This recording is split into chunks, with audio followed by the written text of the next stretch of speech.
Hello guys, welcome to another video. दोस्तों, आज मैं एक और स्टोरी को ट्रांसलेट करने जा रहा हूं और हमेशा की तरह मैं इसे हिंदी में ट्रांसलेट करूंगा। इस वीडियो में आपको वर्ड बाय वर्ड मीनिंग मिलेंगे और साथ में जो है मैं ग्रामर के पोर्शन को भी कवर करूंगा।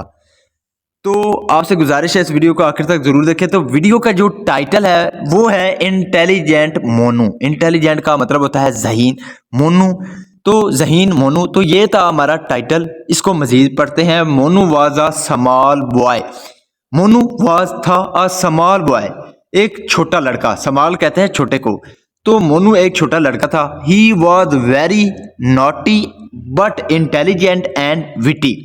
ही वॉज वेरी नॉटी। नॉटी का मतलब होता है शरारती, तो वो शरारती था। इंटेलिजेंट जहीन एंड विटी। विटी का मतलब होता है हाजिर जवाबी वाला। तो वो क्या था? शरारती था लेकिन जहीन और हाजिर जवाबी वाला था। वन डे, एक दिन, मोनूज मदर, यहाँ पे अपॉस्ट्रोफी एस है। अपॉस्ट्रोफी एस का मतलब होता है का के की। तो मोनू की मदर माँ sent him.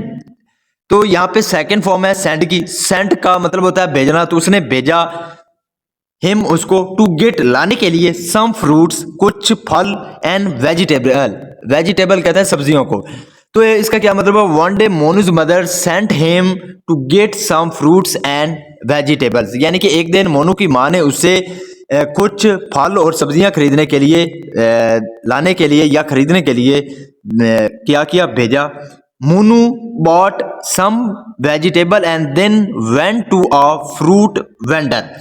Monu bought, buy का मतलब होता है खरीदना, तो यहाँ पे बॉट सेकंड फॉर्म है, तो उसने खरीदा सम वेजिटेबल्स, यानी कि कुछ सब्जियां खरीदी। एंड देन, और फिर वेंट टू, गो की सेकंड फॉर्म है वेंट, तो वो गया to a fruit vendor. Vendor का मतलब होता है बेचने वाला, तो फ्रूट कहते हैं फल, तो फ्रूट वेंडर का मतलब होता है फ्रूट बेचने वाला। तो फिर वो फ्रूट बेचने वाले के पास गया। He bought half a kilogram of pears. He bought, उसने खरीदा। बाई की सेकंड फॉर्म है बॉट, उसने खरीदा हाफ आ किलोग्राम, तो एक आधा किलो खरीदा क्या? Of pairs. पेयर कहते हैं नाशपाती को। तो इसका क्या मतलब हुआ? He bought half a kilogram of pears, यानी कि उसने आधा किलो नाशपातियां खरीदी। बट लेकिन द वेंडर वॉज डिसऑनेस्ट, लेकिन जो वेंडर था यानी कि बेचने वाला था, वॉज डिसऑनेस्ट। डिसऑनेस्ट का मतलब होता है बेईमान, यानी कि जो ईमानदार ना हो। तो जो वो था बेचने वाला फ्रूट, वो डिसऑनेस्ट था यानी कि बेईमान था।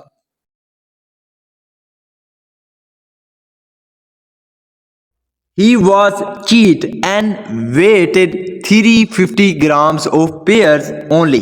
He was cheat, तो वो धोखेबाज था। चीट का मतलब होता है धोखेबाज, तो वो धोखेबाज था। एंड वेटेड, और उसने वजन किया। वेट का मतलब होता है वजन करना, तो या तोलना। तो उसने वजन किया 350 ग्राम्स। तो 350 ग्राम उसने वजन किया इसका, ऑफ पेयर, नाशपातियों का। ओनली यानी कि सिर्फ। Monu observe this and said, तो जो मोनू था, ऑब्जर्व का मतलब होता है किसी चीज को गौर से देखना, तो उसने गौर से देखा दिस इसको, एंड सेड, और कहा, these are not half kilogram of pear. These are not, ये नहीं है, हाफ किलोग्राम ऑफ पेयर, यानी कि नाशपातियों का ये आधा किलो वजन नहीं है। These appear less. अपेयर का मतलब होता है लगना, तो ये लगती हैं लेस, यानी कि ये कम लगती हैं। नो नहीं, दे आर ऑल राइट, यानी कि ये सब ठीक है। एंड एनीवे, और बहरहाल, they will be easy for you to carry home. They will be easy, यानी कि ये आसान होंगी, फॉर यू तुम्हारे लिए, टू कैरी ले जाना, होम घर, यानी कि बहरहाल ये तुम्हारे लिए आसान होगा इसको घर ले जाना। Monu was a clever boy, लेकिन जो मोनू था वो क्लेवर यानी कि होशियार लड़का था। He gave money for 350 grams of pears to the vendor. Give की सेकंड फॉर्म है गेव, तो उसने दिया मनी यानी कि पैसे दिए, फॉर 350 ग्राम्स ऑफ पेयर। तो जो 350 ग्राम थे नाशपातियों का, जो 350 ग्राम था उसके उसने क्या किया? पैसे दिए टू द वेंडर, उस वेंडर को, बेचने वाले को। द वेंडर सेड, जो बेचने वाला था उसने कहा, I gave you half a kilogram of pair. I give की सेकंड फॉर्म है गिव, जिसका मतलब होता है देना। तो मैंने तुमको दिया ½ किलोग्राम यानी कि आधा किलो दिया ऑफ पेयर नाशपातियों का। तो मैंने तुमको नाशपातियों को आधा किलो दिया। You are giving me less money, you are giving तुम दे रहे हो मी मुझको लेस मनी यानी कि कम पैसे दे रहे हो। यहाँ पे जो है आर के साथ वर्ब की फोर्थ फॉर्म है। जब आर इज के साथ वर्ब की फोर्थ फॉर्म लगती है तो वो प्रेजेंट कंटीन्यूअस टेंस का वाक्य माना जाता है। तो you are giving me less money, तो आप मुझे कम पैसे दे रहे हो। मोनू रिमार्क्ड, रिमार्क का मतलब होता है किसी बात पर बोलना। तो मोनू बोला नो नहीं, द अमाउंट इज करेक्ट, जो अमाउंट है यानी कि जो रकम है इज करेक्ट, वो ठीक है। Besides they will be easy for you to count and carry in your pocket. Beside, beside का मतलब होता है अलावा यानी कि इसके अलावा। दे विल बी इजी, तो ये आसान होंगे फॉर यू तुम्हारे लिए, टू काउंट गिनना, एंड कैरी और ले जाना इन योर पॉकेट तुम्हारी जेब में। यानी कि ये उसने कहा कि इसके अलावा ये तुम्हारे लिए गिनना आसान होंगी और तुम्हारे और पॉकेट में डालना भी आसान होंगी। The fruit vendor was ashamed for cheating his customer. The fruit vendor यानी कि जो वो फल बेचने वाला था, वॉज अशेम्ड, अशेम का मतलब होता है शर्मिंदगी महसूस होना। तो उसे शर्मिंदगी महसूस हुई फॉर चीटिंग, चीट करने के लिए यानी कि धोखा देने के लिए, हिज कस्टमर अपने ग्राहक को। तो अपने ग्राहक को धोखा देने के लिए उसे शर्म महसूस हुई। इसका जो मोरल है वो है टिट फॉर टैट यानी कि जैसे को तैसा।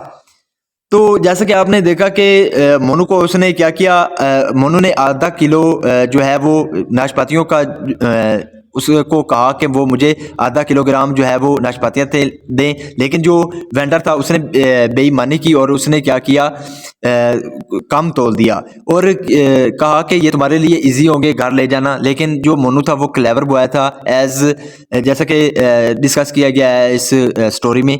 तो वो क्लेवर था, तो उसने क्या किया, उसने जो है उन्हीं के पैसे दे दिए, जो उसने वज़न किया था उन्हीं के पैसे दे दिए। तो इस पर दुकानदार ने कहा कि ये क्या, मैंने आपको आधा किलो जो है वो नाशपातियों का दिया और आप मुझे कम पैसे दे रहे हैं। तो इस पर जो मोनू था उसने कहा कि ये तुम्हारे लिए गिनना जो है आसान होगा और जेब में डालना भी आसान होगा। तो इसका यही मतलब हुआ टिट फॉर टैट, यानी कि जैसा उसने किया आगे से मोनू ने भी वैसा कर दिया। So this is the video guys. अगर आपको पसंद आई हो तो इस वीडियो को लाइक कर दें, चैनल को सब्सक्राइब कर दें ताकि इसी तरह की आने वाली वीडियो आप तक पहुंचती रहे। Have a nice day, good bye.